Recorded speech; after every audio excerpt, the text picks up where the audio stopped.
Olá a todas as pessoas, sejam bem-vindos a mais um vídeo de aconselhamento filosófico. Para hoje eu decidi falar acerca da dança do acasalamento humano. É um tema difícil de tratar, é um tema que em geral as pessoas não estão familiarizadas, não aprenderam muitas vezes nos sistemas de ensino por onde passaram, não estudaram nada acerca disso, nem por educação dos pais, nem por sistemas de ensino, nem de forma autodidata. As pessoas têm muito pouca informação em geral. Da minha percepção, tenho muito pouco conhecimento acerca da dança do acasalamento humano, que é, eu já vou explicar, que no fundo existe no reino animal, não é? Quando as pessoas veem os pavões, ou seja o que for, tudo aquilo que os outros animais fazem para destacarem, para chamar a atenção da fêmea ou do macho, seja o que for, o ser humano também faz isso, mesmo de forma indireta e inconsciente. É um dos temas que eu trato nesta minha obra, Ensaio sobre Individualismo Intelectual Terapêutico. Quando publicar uma obra, ainda em janeiro de 2025, não é? Estamos em 2025, dependendo da altura em que vejam o vídeo, não é? Também abordará essa questão da sexualidade humana. Portanto, quando eu falo aqui da dança do casamento humana, eu falo de uma abordagem da sexualidade que em geral as pessoas não estão habituadas a tratar. Normalmente quando se fala em sexualidade as pessoas associam só, quase única e exclusivamente, a ato sexual. As pessoas esquecem-se de todos os meandros, o ato sexual ou preliminares, não é? O Tantra Yoga, o Kama Sutras, ou seja o que for. E as pessoas esquecem-se que sexualidade não é só ato sexual. Sexualidade também é tudo aquilo que as pessoas fazem para chamarem a atenção, não é? Para exibição de beleza e de poder. Porque como é que eu ia dizer? Estou aqui. Melhor pôr em modo. A sexualidade humana não é só ato sexual. A sexualidade humana não é só prazer sexual. A sexualidade humana não é só desejo sexual. É preciso compreender que muitas vezes parte da sexualidade humana também é a dança do casamento humano. Também é tudo aquilo que a pessoa faz, aquilo que a pessoa compra, a forma como a pessoa veste, a forma como a pessoa se exibe, a forma como a pessoa se compara e compete com outras pessoas. Vão reparar que hoje em dia há cada vez mais pessoas a fazer plásticas, cada vez mais há uma espécie de. Quando as pessoas sofrem muito com uma exigência de uma estética corporal sexualmente atraente, é porque as pessoas estão muito mergulhadas no ego, com o ego muito ativo, muito dominante, comparam-se muito, querem se destacar em termos de afetivos sexuais, querem se destacar em termos da dança do casamento humano. Então em que é que consiste, basicamente? Sempre que uma pessoa, por exemplo, mas vamos imaginar que há aqui uma pessoa que deseja outra. Essa pessoa, além de desejar a outra, ela também gostaria que outra pessoa quisesse alguma coisa consigo, não é? Então o que é que a pessoa tem de fazer para a outra pessoa desejar? Porque não basta desejar a outra pessoa, não basta sentir-se atraída pela outra pessoa. A pessoa tem de se criar atraente para as outras pessoas. Nesse processo de tornar atraente, ou de chamar a atenção, ou dar nas vistas, seja o que for, começa a dança do casamento humano. Porque a outra pessoa também vai ter outras pessoas que também desejam, muito provavelmente. Estão a perceber? Então começa aí a competição sexual. Começa desde cedo, não é? A puberdade tem muito a ver com isso. Os jovens, muitas vezes, os pais querem saber como é que estão as notas e não imaginam que os grandes dilemas que estão a viver são questões da sexualidade, não é? A outra pessoa está a chamar mais atenção. Para a dança do casamento humano, por exemplo, os principais fatores são exibição de beleza, tudo tem a ver com sensualidade, onde parar que depois, até em termos de linguagem corporal, a pessoa, quando quer tornar-se atraente, tem uma linguagem corporal muito própria. Isto é tudo um processo inconsciente. Depois a pessoa sente necessidade de exibir beleza, exibir poder, o homem sente mais necessidade de exibir poder. Não é? Muitas vezes a busca por poder, por certos carros, topo de gama, por relógios, roupas, marca, tudo isso faz tudo parte da dança do casamento humano. Mesmo que de forma indireta e inconsciente. Não quer dizer que todas as pessoas compram um carro XPTO porque estão na dança do casamento humano. Significa que muito provavelmente poderão estar. Cada caso é um caso, não é? Vamos estar aqui e o objetivo não é ser julgador nem moralista. O objetivo é compreender que por trás de pessoas buscarem muitas vezes muito poder, cada vez mais e mais poder, tem a ver com a necessidade de se exibir em termos sexuais, mesmo de forma indireta e inconsciente. As pessoas não se percebem que o nosso ego está formatado o nosso ego é um sistema de sobrevivência e reprodução da espécie. E essa reprodução da espécie acontece muito com base numa competição. Eu reparar que eu não estou aqui a colocar amor, porque eu vejo o amor como um estado alterado de consciência, como um estado elevado de consciência, digamos assim. O estado de amor, digamos. O amor não é eu amo-te agora e depois não te amo. Não. O amor é uma coisa que brota dentro da pessoa quando está num estado elevado de consciência, não me entender. Que não tem nada a ver com sexualidade. Sexualidade é uma coisa, amor é outra. Pode haver uma relação sexual com alguém que se ama, sim, mas continua a haver cenas algo separado. Sexualidade é uma coisa, amor é outra. Digamos que o ideal é haver sexualidade com amor, mas em geral isso infelizmente ainda é pouco comum. Muitas vezes as pessoas odeiam-se quase, não? Mas se há uma atração sexual, então as pessoas vão lá. Então o que é que acontece? A dança do casamento humano é toda a competição que acontece com base na comparação. É a necessidade da pessoa se destacar em relação aos próprios pares. Está ali uma pessoa, vamos imaginar, está ali uma mulher bonita. Estão aqui homens. Isso pode ser ao contrário também. O que é que, são muitos homens a desejar aquela mulher. E ela muitas vezes apercebe-se disso também. Então, quando estes homens estão todos a desejar aquela mulher, e quase todos os homens querem aquela mulher, o que é que acontece num processo inconsciente? Começam um processo de necessidade de se exibir, de se destacar, de chamar mais atenção. Vai haver um processo de exibição de beleza, e onde reparar que há sempre pessoas que são mais bonitas que outras, isso é muito relativo, mas em geral as pessoas umas são mais bonitas que outras. E nesse caso, principalmente no homem, quando não consegue ir lá e ganhar a competição pela beleza, tenta ir pelo poder, exibir poder. Estatuto social, dinheiro, posses, estão a perceber? Poder político, carros, roupas, joias, estão a perceber? Então a pessoa sente necessidade de exibir poder. Até poder em termos de profissionais, não é?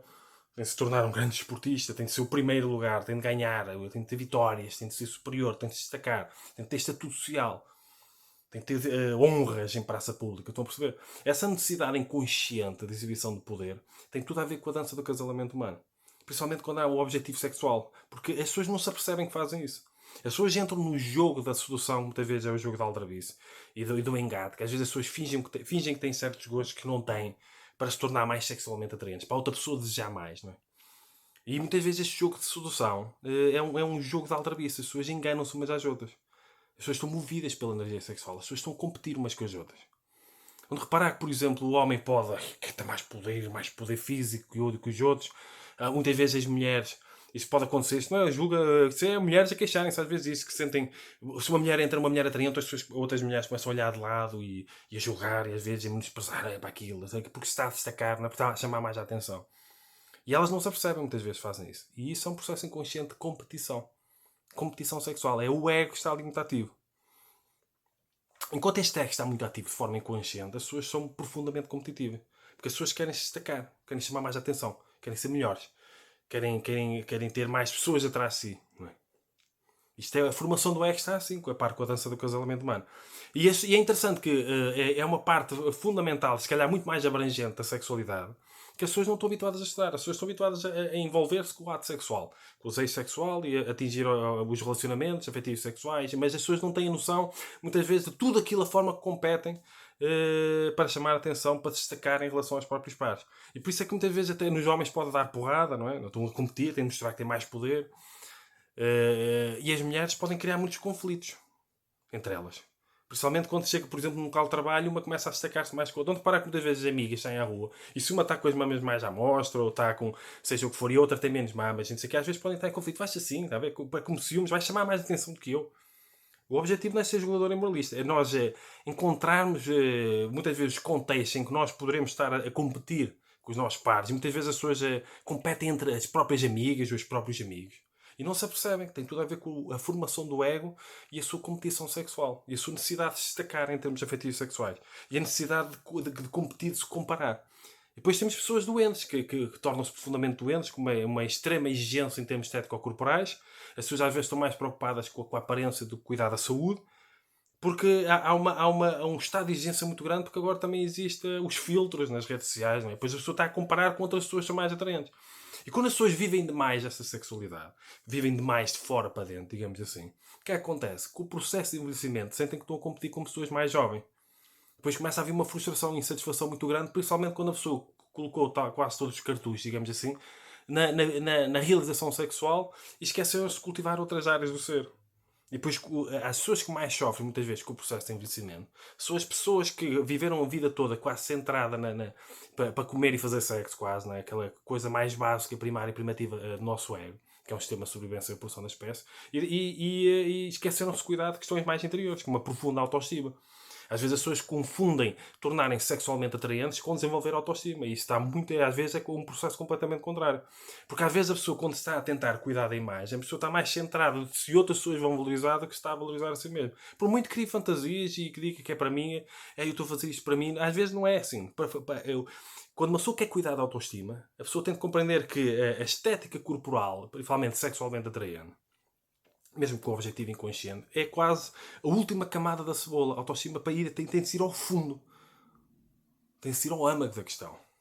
E muitas vezes as pessoas, tudo aquilo que a pessoa faz está investido na dança do acasalamento humano. Quase todos os recursos, todo o dinheiro que uma pessoa tem, todo o tempo que uma pessoa tem, todo o tempo livre, a pessoa não faz nada para desenvolvimento interior, intelectual, espiritual. Quase tudo que a pessoa faz é para tornar-se mais sexualmente atraente.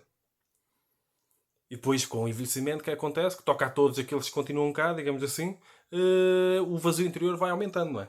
E depois a pessoa sente que está a competir contra pessoas mais jovens. E depois os homens têm de, se não vai pela jovialidade, nem vai pela beleza, têm de ir pelo poder. E muitas vezes a má distribuição da riqueza que existe no mundo é porque a ganância interior para exibir poder é tão grande que não se importam se estão a pagar mal aos colaboradores, se estão a distribuir mal o dinheiro, estão a perceber? Porque o que interessa é destacar-se em termos de exibição de poder. Porque inconscientemente estão a competir com os outros homens. E porque as pessoas inconscientemente estão a competir umas com as outras. E a dança de acasalamento humano é isto. É quase que o princípio de quase todas as competições e, no fundo, quase todos os conflitos vem da sexualidade humana. Principalmente mal resolvida. Ou mal compreendida. Ou profundamente inconsciente. Porque é preciso... Uma das coisas que eu quero com este trabalho é mostrar às pessoas que sexualidade não é só de sexual. A sexualidade muitas vezes está envolvida com das principais causas quase do sofrimento humano. Porque a sexualidade não é só o prazer do ato sexual, que às vezes é um prazer muito curto em relação ao resto da existência e da própria vida. É todas aquelas... Porque às vezes, por exemplo, por trás de um desejo de comprar aquele carro topo de gama, por exemplo, entre outros, sem julgamento nem moralismo, está a necessidade de se exibir em termos sexuais. Por vezes, como hoje dizia, até Freud, seja o que for, por trás de um carro topo de gama está um homem sexualmente frustrado. Porque pode acontecer, cada caso é um caso, estar a tentar compensar a frustração sexual com a necessidade de se exibir. Daquela forma. E de exibir poder. Para buscar uma realização sexual que ainda não tem. E a questão central aqui é que nós temos que compreender que não é função da sexualidade trazer realização. Mas só tem de procurar a realização de outra forma. Porque é um desejo constante, estão a compreender. Por exemplo, eu posso agora buscar, vou comer agora uma coisa que me apetece muito. Mas depois eu vou ter desejo de comer outra vez, porque isso faz parte da sobrevivência. Estão a perceber? Não é função da sexualidade trazer realização no sentido geral. Ela pode trazer prazer sexual, pode ser muito bom, mas não vai trazer realização. Não vai resolver o vazio interior, nem vai resolver a falta de autoestima, nem vai promover desenvolvimento da autoconsciência, da autocentragem, desenvolvimento espiritual, seja o que for. Sexualidade é sexualidade. Agora, convém compreendermos que muitas vezes nós entramos numa bola de neve de desejos e temos que ter cada vez mais coisas, mais poder, principalmente os homens, não é? Quase pressionados para isso. Exibir cada vez mais coisas, mais poder, mais bens materiais, mais coisas, uma opulência gigante, movidos por uma frustração afetiva sexual inconsciente, as pessoas não se apercebem. E por uma competição inconsciente com os outros homens. Eu tenho de exibir mais que aquele. Não é? Porque, principalmente se é entre homens bonitos, então já não há destaque pela beleza, tem de haver destaque pelo poder. Ou mesmo entre homens feios, ou seja o que for. Mas neste caso o homem tem mais necessidade, o macho da espécie, digamos assim, de exibir poder na sua dança do acasalamento humano. Portanto, é muito importante nós compreendermos aquilo que se passa dentro de nós. Porque muitas vezes certos desejos de exibir certas coisas vêm de uma frustração afetiva e sexual e vêm de um processo inconsciente de uma sexualidade que não está a ser atendida nem compreendida. E que está a levar as pessoas a fazerem certas escolhas sem se aperceberem.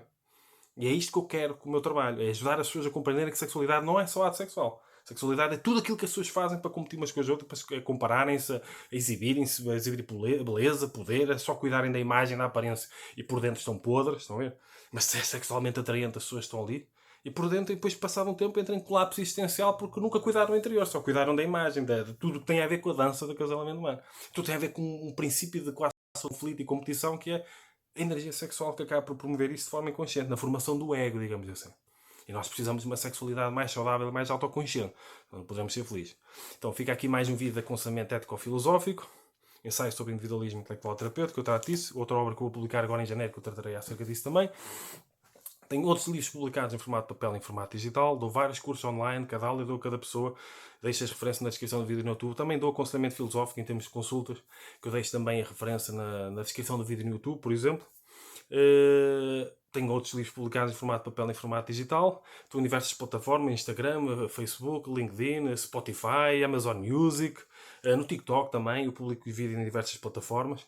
Portanto, podem me seguir nessas plataformas. Se quiserem contribuir para a sustentabilidade e crescimento do canal, podem fazer doações para o meu IBAN ou em a descrição do vídeo no YouTube, que neste momento eu não tenho patreon.com. Podem simplesmente ajudar por like, comentar, ajudar a divulgar, ajudar a enviar este vídeo para alguém que possa ser importante, que vocês acreditem que possa fazer sentido enviar para essa pessoa e ajudar num processo de consciencialização em relação à própria sexualidade que às vezes é inconsciente e as pessoas não se apercebem. E é importante nós ganharmos consciência de todos estes processos inconscientes e de todas estas competições, às vezes mesquinhas, que as pessoas têm umas com as outras, às vezes até dentro da própria seio da amizade, que é importante terem atenção. Portanto, sejam felizes e cumprimentos filosóficos.